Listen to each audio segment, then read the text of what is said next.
Chapter 7. They had a very fine day for Box Hill, and all the other outward circumstances of arrangement, accommodation and punctuality were in favour of a pleasant party. Mr. Weston directed the whole, officiating safely between Hartfield and the vicarage, and everybody was in good time. Emma and Harriet went together, Miss Bates and her niece with the Eltons, the gentleman on horseback. Mrs. Weston remained with Mr. Woodhouse. Nothing was wanting but to be happy when they got there. 7 miles were travelled in expectation of enjoyment, and everybody had a burst of admiration on first arriving. But in the general amount of the day there was deficiency. There was a languor, a want of spirits, a want of union, which could not be got over. They separated too much into parties. The Eltons walked together.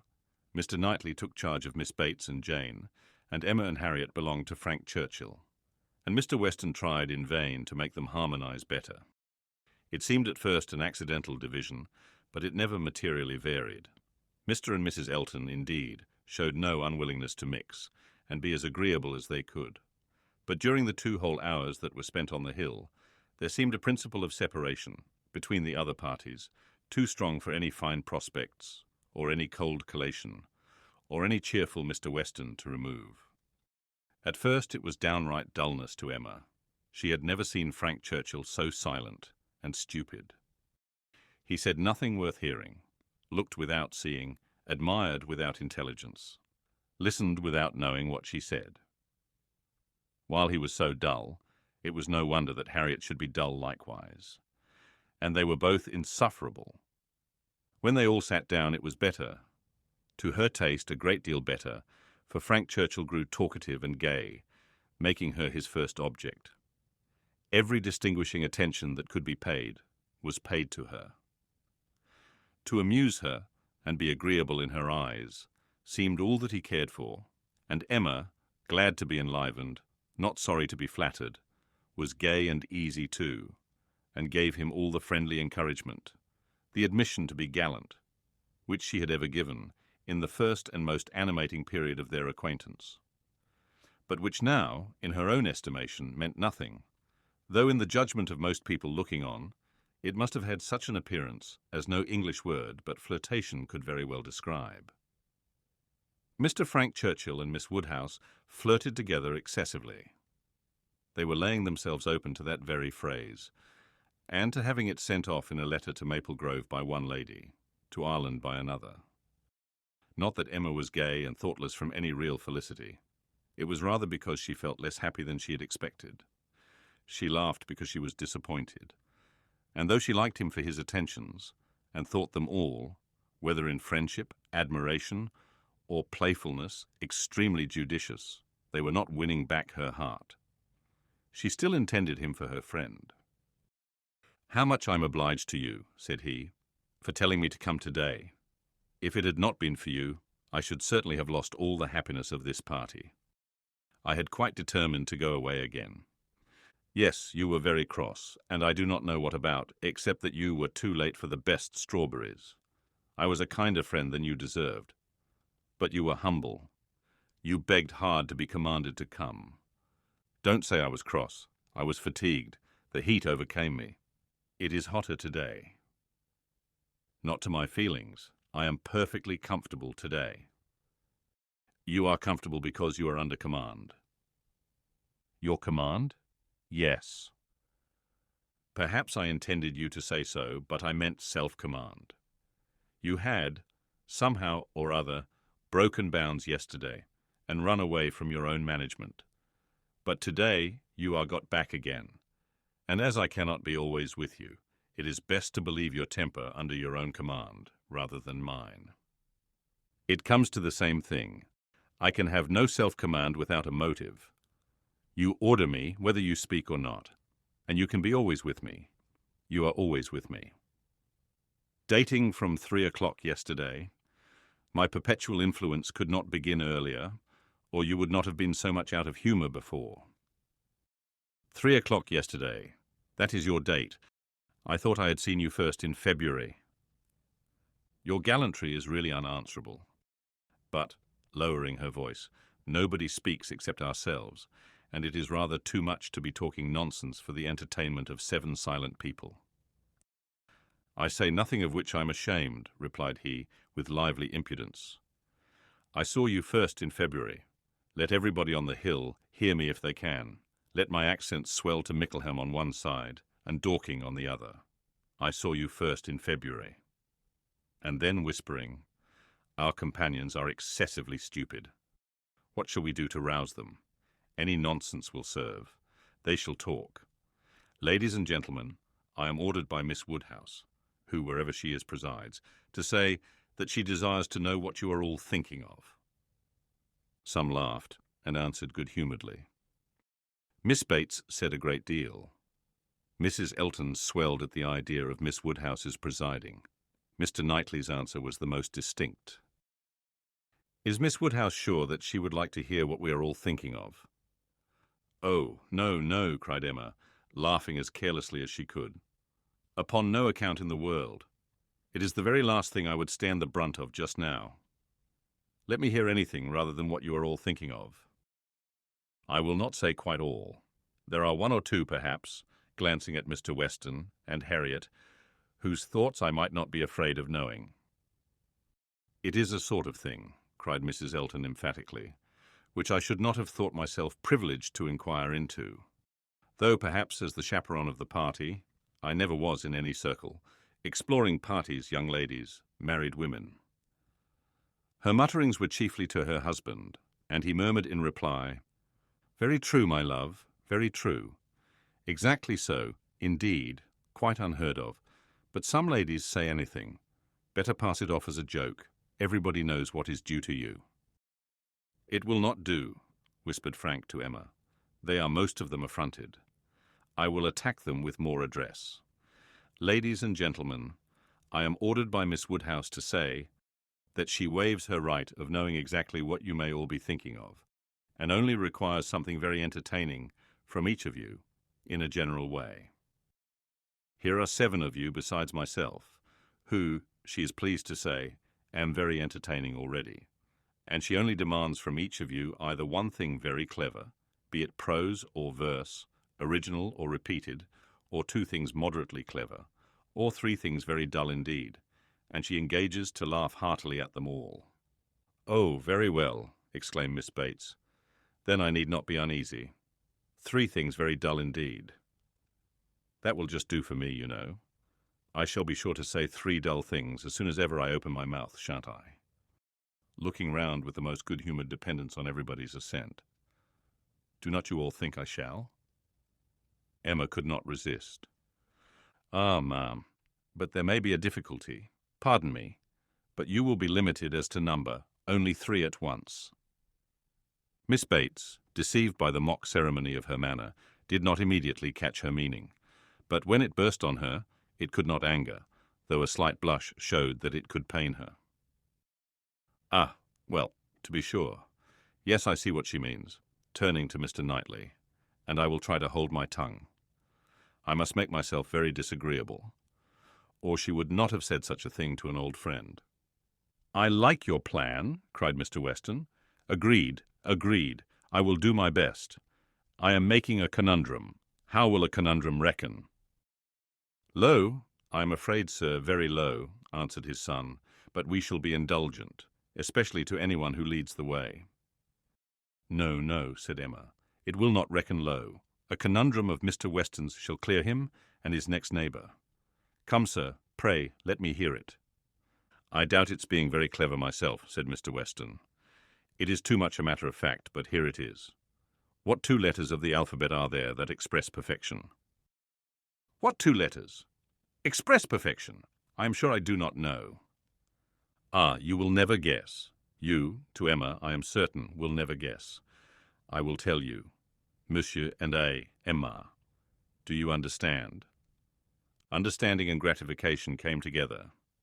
It might be a very indifferent piece of wit, but Emma found a great deal to laugh at and enjoy in it, and so did Frank and Harriet. It did not seem to touch the rest of the party equally.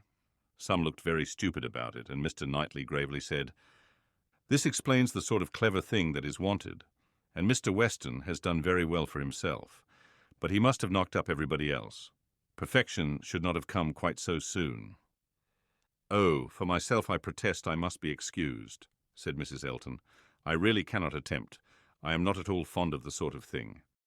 I had an acrostic once sent to me upon my own name, which I was not at all pleased with. I knew who it came from. An abominable puppy. You know who I mean," nodding to her husband. These kind of things are very well at Christmas, when one is sitting round the fire, but quite out of place, in my opinion, when one is exploring about the country in summer. Miss Woodhouse must excuse me. I'm not one of those who have witty things at everybody's service. I do not pretend to be a wit. I have a great deal of vivacity in my own way, but I really must be allowed to judge when to speak and when to hold my tongue. Pass us, if you please, Mr. Churchill. Pass Mr. E. Knightley, Jane, and myself. We have nothing clever to say, not one of us. Yes, yes, pray pass me, added her husband, with a sort of sneering consciousness.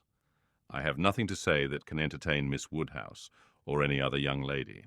An old married man, quite good for nothing. Shall we walk, Augusta? With all my heart. I am really tired of exploring so long on one spot. Come, Jane, take my other arm. Jane declined it, however, and the husband and wife walked off. Happy couple, said Frank Churchill, as soon as they were out of hearing. How well they suit one another. Very lucky, marrying as they did upon an acquaintance formed only in a public place. They only knew each other, I think, a few weeks in Bath. Peculiarly lucky, for as to any real knowledge of a person's disposition that Bath, or any public place, can give, it is all nothing. There can be no knowledge. It is only by seeing women in their own homes, among their own set, just as they always are, that you can form any just judgment. Short of that, it is all guess and luck, and will generally be ill luck.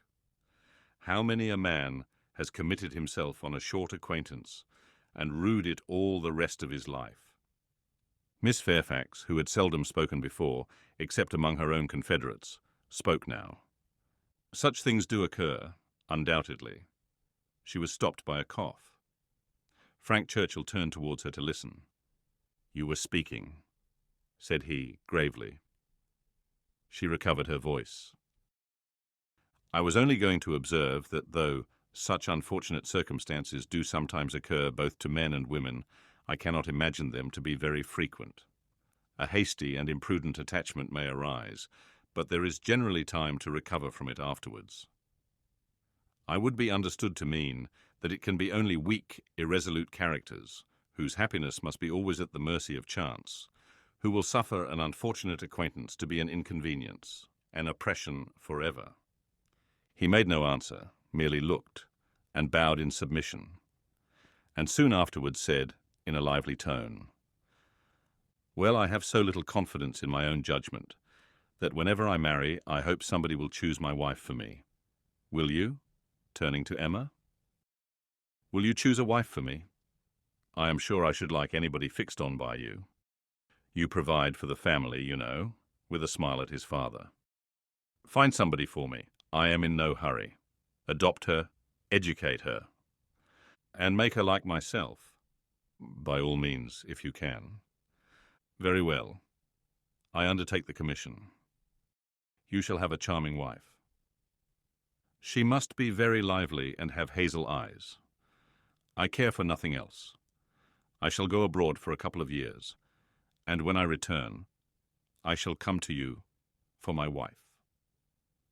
Remember, Emma was in no danger of forgetting. It was a commission to touch every favourite feeling. Would not Harriet be the very creature described? Hazel eyes excepted, 2 years more might make her all that he wished. He might even have Harriet in his thoughts at the moment. Who could say? Referring the education to her seemed to imply it. "Now, ma'am," said Jane to her aunt, "shall we join Mrs. Elton?" "If you please, my dear. With all my heart. I am quite ready.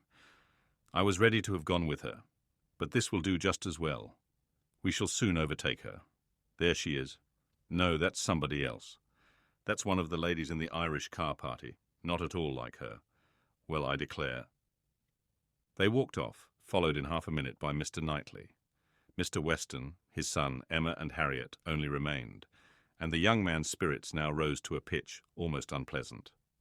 Even Emma grew tired at last of flattery and merriment, and wished herself rather walking quietly about with any of the others, or sitting almost alone and quite unattended to in tranquil observation of the beautiful views beneath her. The appearance of the servants looking out for them to give notice of the carriages was a joyful sight, and even the bustle of collecting and preparing to depart, and the solicitude of Mrs. Elton to have her carriage first, were gladly endured in the prospect of the quiet drive home, which was to close the very questionable enjoyments of this day of pleasure. Such another scheme, composed of so many ill-assorted people, she hoped never to be betrayed into again. While waiting for the carriage, she found Mr. Knightley by her side. He looked around, as if to see that no one were near, and then said, "Emma, I must once more speak to you as I have been used to do, a privilege rather endured than allowed, perhaps, but I must still use it. I cannot see you acting wrong without a remonstrance. How could you be so unfeeling to Miss Bates? How could you be so insolent in your wit to a woman of her character, age, and situation? Emma, I had not thought it possible." Emma recollected, blushed, was sorry, but tried to laugh it off. "Nay, how could I help saying what I did? Nobody could have helped it. It was not so very bad. I dare say she did not understand me." "I assure you she did. She felt your full meaning. She has talked of it since. I wish you could have heard how she talked of it, with what candour and generosity. I wish you could have heard her honouring your forbearance, in being able to pay her such attentions, as she was forever receiving from yourself and your father, when her society must be so irksome." "Oh," cried Emma, "I know there is not a better creature in the world, but you must allow that what is good and what is ridiculous are most unfortunately blended in her." "They are blended," said he, "I acknowledge, and, were she prosperous, I could allow much for the occasional prevalence of the ridiculous over the good. Were she a woman of fortune, I would leave every harmless absurdity to take its chance. I would not quarrel with you for any liberties of manner, were she your equal in situation. But, Emma, consider how far this is from being the case. She is poor. She has sunk from the comforts she was born to, and if she live to old age, must probably sink more. Her situation should secure your compassion. It was badly done indeed. You, whom she had known from an infant, whom she had seen grow up from a period when her notice was an honour, to have you now, in thoughtless spirits, and the pride of the moment, laugh at her, humble her, and before her niece too, and before others, many of whom, certainly some, would be entirely guided by your treatment of her. This is not pleasant to you, Emma, and it is very far from pleasant to me. But I will tell you truths while I can. Satisfied with proving myself your friend by very faithful counsel, and trusting that you will some time or other do me greater justice than you can do now." While they talked, they were advancing towards the carriage. It was ready, and before she could speak again, he had handed her in. He had misinterpreted the feelings which had kept her face averted and her tongue motionless. They were combined only of anger against herself, mortification, and deep concern. She had not been able to speak, and on entering the carriage, sunk back for a moment overcome.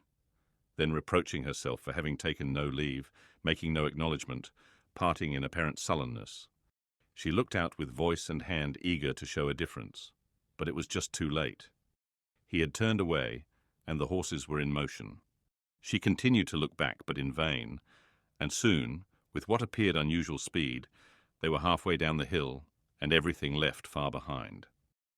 She was vexed beyond what could have been expressed, almost beyond what she could conceal. Never had she felt so agitated, mortified, grieved at any circumstance in her life. She was most forcibly struck. The truth of this representation there was no denying. She felt it at her heart. How could she have been so brutal, so cruel to Miss Bates? How could she have exposed herself to such ill opinion in anyone she valued?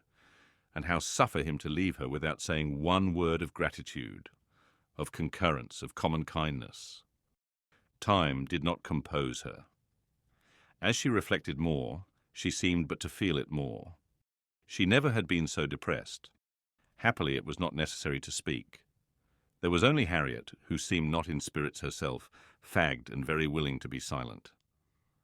And Emma felt the tears running down her cheeks almost all the way home, without being at any trouble to check them, extraordinary as they were.